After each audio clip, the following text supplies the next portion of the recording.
अस्सलाम वालेकुम स्टूडेंट्स। आज हम आप लोगों के साथ डिस्कस करेंगे फ़िज़िक्स इंटरमीडिएट पार्ट 1 की पेयरिंग्स में। तो सबसे पहले आप लोग स्क्रीन पर जैसा कि देख सकते हैं कि जो क्वेश्चन होता है बोर्ड में वो होता है MCQs का। तो MCQs के बारे में याद रखें कि MCQs कहाँ से पूछे जा सकते हैं, ये चीज़ क्लियर कर लेनी चाहिए। MCQs जब भी आप लोगों ने तैयार करने हैं, जो आपकी पहली प्रेफरेंस होनी चाहिए वो आप लोगों ने पास्ट पेपर्स करने हैं। अच्छा, इस चीज़ की मैं वजाहत कर दूं कि पास्ट पेपर्स कहाँ से करने हैं। पास्ट पेपर्स मोस्टली बच्चे ये समझते हैं कि हम पास्ट पेपर्स अपने मुतलका बोर्ड के करेंगे। तो ये चीज़ क्लियर कर लें कि आपने अपने बोर्ड को सबसे पहले प्रायोरिटी तो देनी है, लेकिन पंजाब के 9 बोर्ड्स हैं और अगर AJK को भी इंक्लूड कर लिया जाए और फेडरल का भी वो सिलेबस का वो हिस्सा जो आपके पेपर में जो आपके सिलेबस में इंक्लूड है, उन टॉपिक्स को भी आप देख के उन पास्ट पेपर्स को भी फॉलो कर सकते हैं। तो मेरी हमेशा ये सजेशन होती है कि एटलीस्ट आप पंजाब के तमाम बोर्ड्स के पास्ट पेपर्स को फॉलो करें। उसके अलावा आप लोगों ने बुक लाइंस अच्छी तरह याद करनी है। बुक लाइंस में बुक में अब हमारे पास कुछ स्टेटमेंट्स आ जाती हैं, कंसेप्चुअल स्टेटमेंट्स जो हमने लाजमी तौर पर करनी। फॉर एग्जांपल आज से 2 साल पहले जो MCQ आया था कि when we mix hot and cold water the entropy of the system. तो ये एक बुक की सीधी लाइन थी, लेकिन बहुत से बच्चों ने ये बुक की लाइन पढ़ी ही नहीं हुई थी। तो इसमें ये था कि entropy of the system increase कर जाती है और ये मोस्टली बच्चे उसको ये लगा के आए थे कि एंट्रोपी पे कोई फ़र्क नहीं पड़ेगा। तो इस तरह के कुछ क्वेश्चंस होते हैं जो आपको आने होते हैं, वो एग्जैक्टली बुक लाइन्स होती है। इसके अलावा बुक के एंड पे हर चैप्टर पे बुक की एक समरी दी होती है, ठीक है। तो आपने उस समरी को भी पढ़ना है चैप्टर की, जिसमें उसने की पॉइंट्स लिखे होते हैं। और साथ में स्पेशली बुक के कुछ शॉर्ट न्यूमेरिकल्स होते हैं जिनको हम समझ लिए होते हैं कि ये 2 नंबर का न्यूमेरिकल आना है, तो आपने उन न्यूमेरिकल्स को भी अच्छी तरह देखना है। फर्दर अगर आपने MCQs को अच्छी तरह तैयार करना है तो इस सिलसिले में मेरी एक तहरीर करदा बुक है फिज़िक्स पोस्टमार्टम, वो भी आपको मेरी टाइमलाइन या हमारे फेसबुक पेज दी एम्बिशियस से मिल सकती है, वो फॉलो कर सकते हैं। लावाजिया जो मोस्ट इम्पॉर्टेंट 250 क्वेश्चन है वो भी मैंने एक्सट्रैक्ट कर दिया हैं, आप उसका मुतालिया करें। या फिर फ़िज़िक्स की जो चैप्टर वाइज प्रैक्टिस क्वेश्चन हैं MCQs के, वो भी आपको मेरे पेज से मिल जाएंगे, आप वो भी फॉलो कर सकते हैं। हम बारी बारी देख लेते हैं कि किस चैप्टर में से MCQs का क्या तनासब है। चैप्टर नंबर 1 में से जो MCQs हैं वो 2 हैं। चैप्टर नंबर 2 में से 2 MCQ आएंगे। चैप्टर नंबर 3 में से 2 MCQs हैं। चैप्टर नंबर 4 में से 1 MCQ है। चैप्टर नंबर 5 से 2 MCQs हैं। 6 में से 1 है। 7 में से भी 1 है। 8 में से 2 MCQs हैं। 9 में से 1 है। 10 में से 1 है और 11 में से 2 MCQs। ये कुल मिला के 17 MCQs होती हैं और इन 17 में से जो MCQs पास्ट पेपर से लिए जाते हैं वो नॉर्मली 12 से 15 होते हैं। अब पास्ट पेपर से MCQ लिए जाने का मतलब मैं आप लोगों को क्लियर कर दूं। इस चीज़ का मतलब ये नहीं होता कि एग्जैक्ट वही स्टेटमेंट आएगी। यहाँ पे रेपिटेशन ऑफ कंसेप्ट की बात हो रही है कि repetition of concept past paper में से होगा। रेपिटेशन ऑफ स्टेटमेंट आप ये समझ लें कि उन 17 में से हो सकता है सिर्फ 5 से 6 MCQs ऐसे हों जिनमें स्टेटमेंट रिपीट हुई हो, अदरवाइज़ वही क्वेश्चन होंगे। और फिज़िक्स के हवाले से तो मैंने उस तमाम MCQs को इस तरह एक्सट्रैक्ट कर दिया कि अगर आप सिर्फ उन्हीं MCQs को फॉलो कर लेंगे तो आपका फिज़िक्स का जो ये 17 नंबर है ये 100% सिक्योर हो सकती है। नेक्स्ट हम मूव करते हैं शॉर्ट क्वेश्चंस के पोर्शन की तरफ। शॉर्ट क्वेश्चन का पोर्शन टोटल 3 हिस्सों में डिवाइड किया जाता है, question number 2, 3 and question number 4 में। क्वेश्चन नंबर 2 में आपने 12 में से कोई से 8 सवाल करने होते हैं।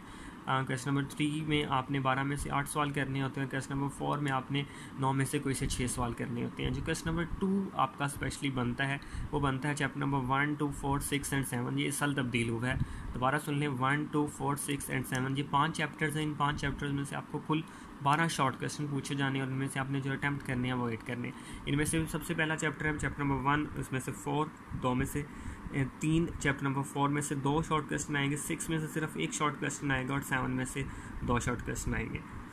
इसी तरह नेक्स्ट पेयर जो क्वेश्चन नंबर 3 बनता है, 12 में से आपने टोटल 8 करने हैं। ये मोस्ट इंपॉर्टेंट हिस्सा कंसीडर किया जाता है बुक का। Chapter number 3, chapter number 5 and chapter number 8 और तीनों चैप्टर्स में से 4 सवाल आने हैं। उसके बाद आखिरी पेयर आपके पास क्वेश्चन नंबर 4 का होता है जिसमें आपने 9 में से 6 सवाल करने हैं। चैप्टर नंबर 9 में से 3, चैप्टर नंबर 10 में से 2 और चैप्टर नंबर 11 में से 4। अच्छा, शॉर्ट क्वेश्चंस कहाँ से आएंगे, सबसे बड़ा ये क्वेश्चन होते हैं। तो आपने याद रखना है ये जो फ्लक्चुएशन है नॉर्मली, इसको मैंने ऑन एवरेज तमाम बोर्ड्स के लिए जो मेंशन किया है वो ये होता है कि 60% क्वेश्चन एक्सरसाइज में से आते हैं और 40% फ्रॉम टॉपिक्स आपसे क्वेश्चन पूछे जाएंगे या वो बुक का कोई कंसेप्ट होगा, जो कुछ डेफिनेशंस होंगी जो पूछी जा सकती हैं। अब ये लाजमी नहीं है कि 60% की, और ये रेशो 50-50 भी हो सकती है। 50 से हम ये नहीं कह सकते कि आउट ऑफ एक्सरसाइज क्वेश्चन 70-80% होंगे या 60% होगी, ये मैक्सिमम 50-50 पे जाएगा, अदरवाइज 60-40 की रेशो होगी।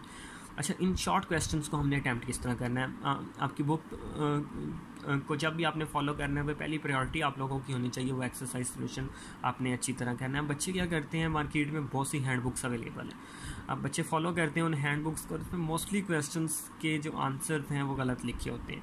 तो मेरी आप लोगों से रिक्वेस्ट है कि आपने शॉर्ट क्वेश्चंस के आंसर के लिए कभी भी किसी भी टेक्स्ट बुक किसी भी हैंड बुक को फॉलो नहीं करना। शॉर्ट क्वेश्चन को सॉल्व करने के लिए बेस्ट जो हेल्पिंग बुक है वो आपकी टेक्स्ट बुक ही है। जहाँ तक मुमकिन हो आप लोगों ने टेक्स्ट बुक की लाइंस को फॉलो करना है इस पेयर को अटैम्प्ट करते हुए। इसके लिए आप लोगों को अगेन मेरी फिज़िक्स पोस्टमार्टम की बुक मिल जाएगी, वहाँ पे मैंने सैम्पल के तौर पे चैप्टर नंबर 1 को सॉल्व किया, और उसमें मैंने ये मेंशन कर दिया होगा कि ये है आपके पास जो बुक लाइन है जो फॉलो की जा सकती है। वरना मैं आपको ये भी रेकमेंड नहीं करूँगा कि आप मेरी ही लिखी हुई बुक को फॉलो करें, आप टेक्स्ट बुक को फॉलो करें जो सबसे बेस्ट फ्रेंड है आप लोगों की। तो टेक्स्ट बुक को अगर आप फॉलो करेंगे तो इस पोर्शन में आप पूरे मार्क्स ले सकते हैं। मोस्ट क्रिटिकल पोर्शन हमारे पास आता है एक्सटेंसिव क्वेश्चंस का। एक्सटेंसिव क्वेश्चन हमारे पास क्वेश्चन नंबर 5, 6, 7, 8 एंड 9 पर मुश्तमिल होता है, और 5 वालों में से आपने कोई से 3 करने होते हैं। अगेन इस साल फिर पेयरिंग चेंज कर दी गई, क्योंकि लास्ट ईयर चैप्टर नंबर 1 में से और चैप्टर नंबर 11 का पेयर था, लेकिन इस दफ़ा पेयर दोबारा से चेंज हुआ है। तो ये पेयरिंग जो इस साल चेंज हुई है काफ़ी हद तक उसको देख लें।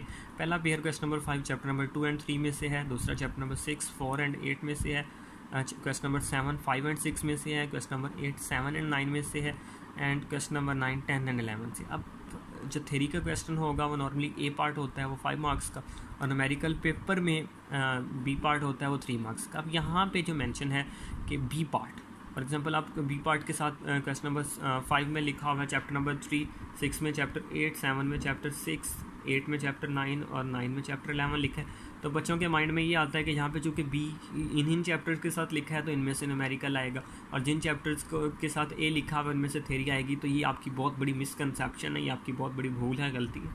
अगर आप इस चीज़ को देखेंगे कि इन चैप्टर में से थ्योरी और न्यूमेरिकल है तो ये बात गलत होगी, और आप अपने मार्क्स ही डिडक्ट करवाएंगे। तो ये बात याद रखिए, बोर्ड में कभी भी किसी भी पेपर में, चाहे मैट्रिक है चाहे इंटर है, ये फाइनल नहीं होता कि किस चैप्टर में फिज़िक्स में से न्यूमेरिकल होगा। जस्ट टीचर अपने एक्सपीरियंस बेस पे बताते हैं, या फिर कुछ इंटरनल सोर्स पेपर सेटर्स ने जो पेपर सेट किया होता है वो आपको कंफर्म बता दें कि कहाँ से पेपर आएगा और न्यूमेरिकल आएगा, तो फिर आप उस चीज़ को फॉलो करें। अदरवाइज़ फिज़िक्स में कभी भी ये श्योर नहीं होता कि किन किन चैप्टर्स में से आपसे न्यूमेरिकल पूछा जाएगा।